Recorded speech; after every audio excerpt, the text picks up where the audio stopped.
We are honored to present the Graf Distinguished Alumni Award to Shalmini Apji. Please come forward.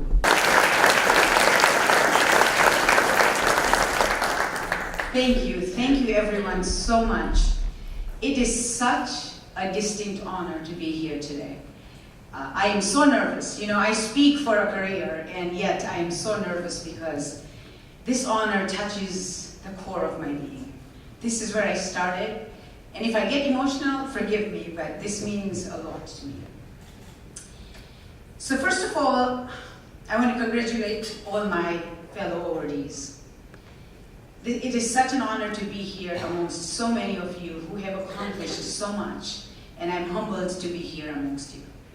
Second of all, thank you, Chancellor Gao and the rest of the university leadership for putting on an event like this and reminding most of us where we started. I had no idea what my journey was going to unfold when I was here at the university, so thank you. I also want to thank Kelly Frigo and Jeff Meyer from the Alumni Association. I am so honored that I had a chance to compete for this prestigious award, and I'm even more honored and humbled that I actually won it. So thank you. So today I accept this award, but I dedicate it to my parents. You see, my parents never had any education, but they had such strong love and devotion for their family. They had such a solid set of values. And most of all, they trusted and had confidence in me. Because you see, I grew up in a town where there was no education beyond 10th grade. Their 15-year-old daughter, me, would have to leave home to obtain higher education. Nobody in my family had obtained a college degree. But my parents trusted me. You know, they had confidence in me that at the tender age of 15, I could leave home. And I was fortunate that my mother's brother lived in the capital city of Dar es Salaam, capital city of Tanzania called Dar es Salaam, where I could do my grade 11 and 12. My uncle, my mother's brother, I lived with them. I had no money, I couldn't have lived anywhere else, but I lived with them, I didn't have to pay. And today I'm so honored that their son, Shamir, is here to celebrate this with me.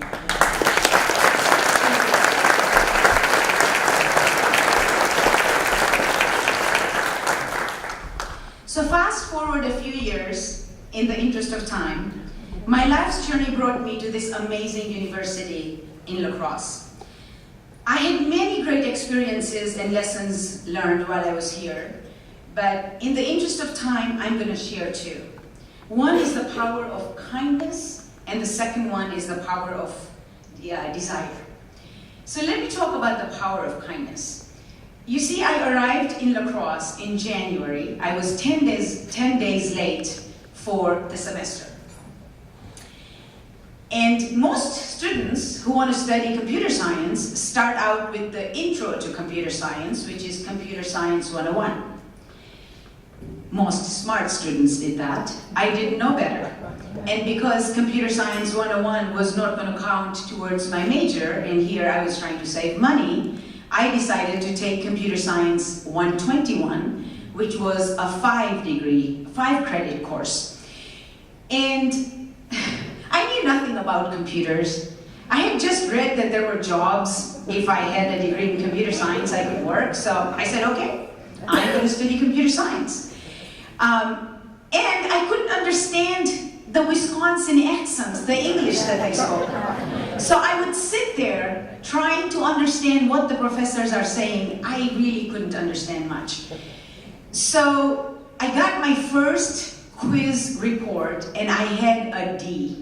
I hadn't seen a D in my entire life. And I thought, that's it. I'm wasting my parents' money. I'm going to go back to Tanzania. This is a waste of time. I'm just going to do whatever it is that I can. But then I mustered the courage to go speak to this very kind instructor, Keith Burand. If it wasn't for Keith, I may not be here today. Keith stayed after hours and convinced me that I could understand computers. It didn't matter what time it was, how late it was, his family was waiting for me. He just stayed as long as he needed to, because I have missed an entire course, Intro to Computer Science, and I'm taking this advanced course. So Keith, can you please stand up, because without you, I wouldn't be here today.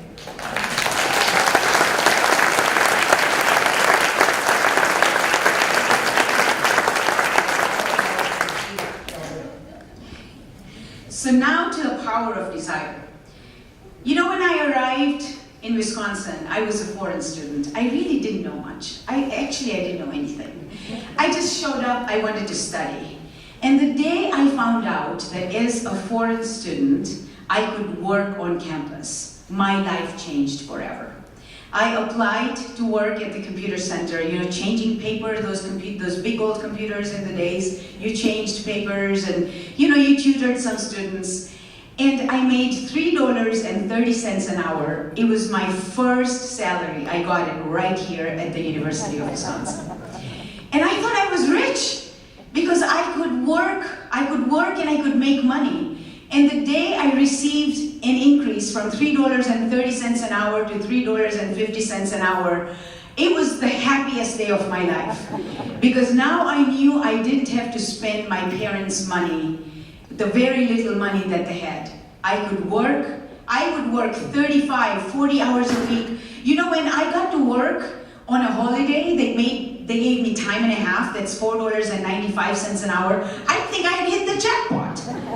It was amazing. But the power of desire comes when, you know, I was a standby student. So anytime anyone called in sick, or if there was snow on the ground and people couldn't show up, I would show up. It did not matter that there was 2 feet of snow on the ground. I didn't even have good boots. I couldn't afford good boots. But I would walk through whatever I had to walk to make that $5 an hour. My desire to succeed and pay for my own college was so much greater than anything that ever got in my way. And that was really the beginning of me understanding the power of intention and the power of desire. And when you have that, there is nothing that can stop you. I wear those masks. I don't know if people remember those ski masks you wear where only your eyes would show and nothing else would show. And still it was so cold, it would be like 20 below zero. And when I blinked my eyes, they would freeze, they would become icicles. The tears became icicles. But that's where I started. I couldn't have picked a better place to start. The people of Wisconsin, the University of Wisconsin, the kindness, the warmth of the people made up for the cold weather that I was here. So this town is amazing. This university is amazing. I can't say enough good things about it. So thank you, everyone. Fast forward, now I'm ready to graduate from La Crosse. As a foreign student, I had limited choices for employment because most of the corporations that came to the university required you to have a permanent residence or a US citizen. I was very, very, very fortunate. I got a job offer from a company called ETA Systems in the Twin Cities. ETA Systems was in the business of making the world's fastest supercomputer, which at that time was less powerful than my iPhone, but it was the world's fastest supercomputer. And today I am honored that the Vice President of HR, Claudette Washington, is here with me. Claudette, can you please stand up?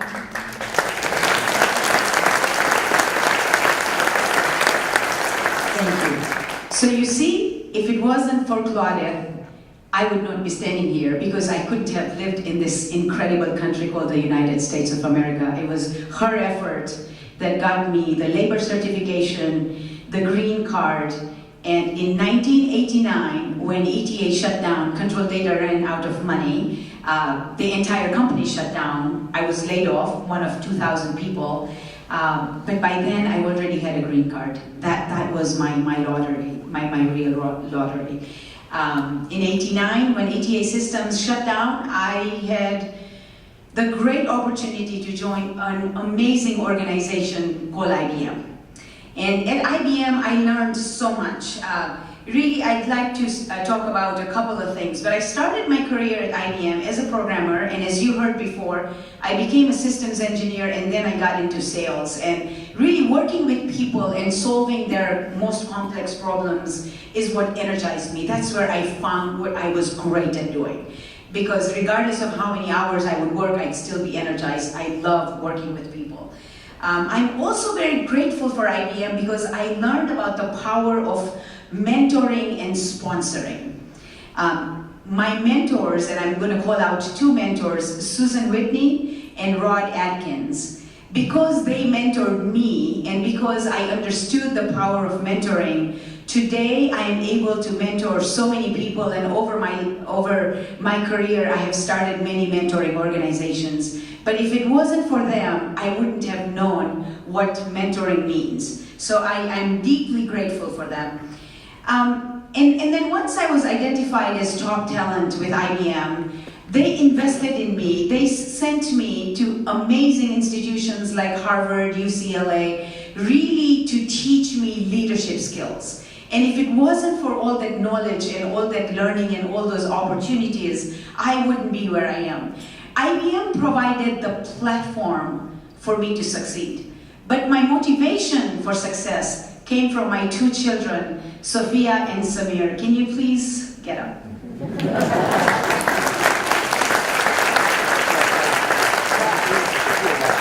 So today, Sophia is 25 and Samir is 23. But unexpectedly, I became a single mother when Sophia was 4 years old and Samir was 2 years old.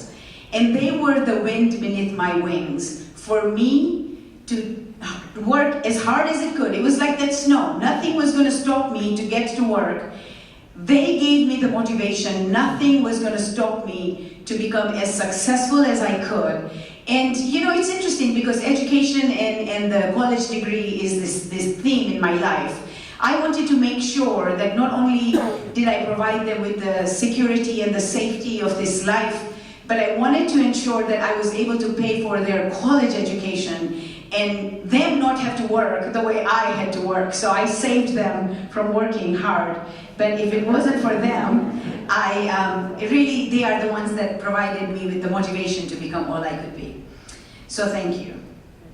And you know, in hindsight, what I thought were challenges I faced, raising my two kids as a single mother and climbing corporate ladder, was really a gift from the universe. The universe was pushing me, challenging me, and making sure that I rose up to those challenges and became everything I was capable of becoming. So today, my definition of adversity or challenge is actually a gift. We just have to rise up to it, embrace it, and become all we were meant to be.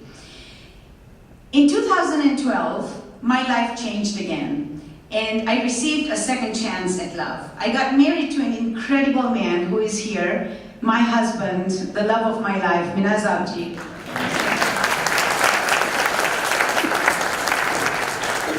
His partnership, his unconditional love, and his support has brought immeasurable joy into my life. Not only has he enriched my life, but so has his family. My mother-in-law, Gulbano Abji, is here to honor me. Can you please get up, Mom?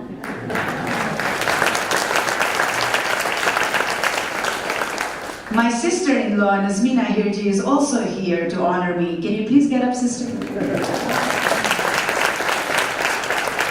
And the other gift I get by being part of their family is Minaz has these incredible grandkids.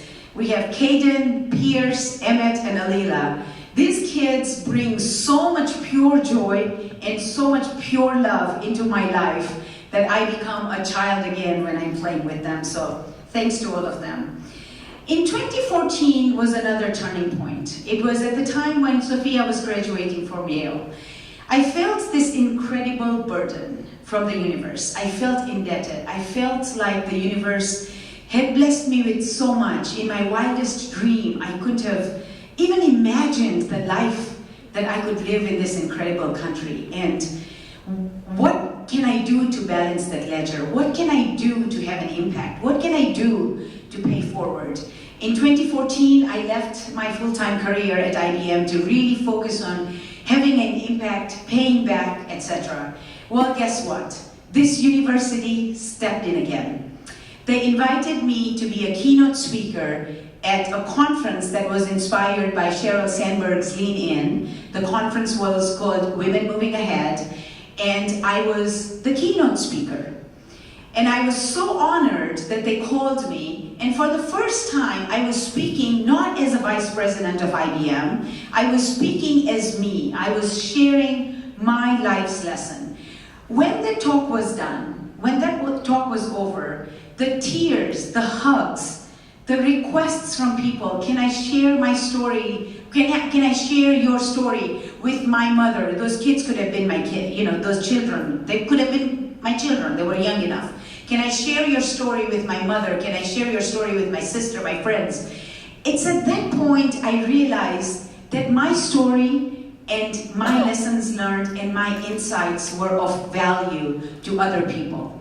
And that's when I started my career as an empowerment speaker. And this journey has also, I try to balance my ledger, but the universe is always ahead of me. It just keeps blessing me with more and more. But I'm going to catch up because I'm tenacious and perseverant. This journey has also unfolded very beautifully. Just last week I was in Toronto. I had an opportunity to address, to speak to women at a leadership conference in Toronto. It was called Women in Tourism and Hospitality. I had an opportunity to speak at a high school, and when I get an opportunity to speak to people and share my lessons, I get so energized.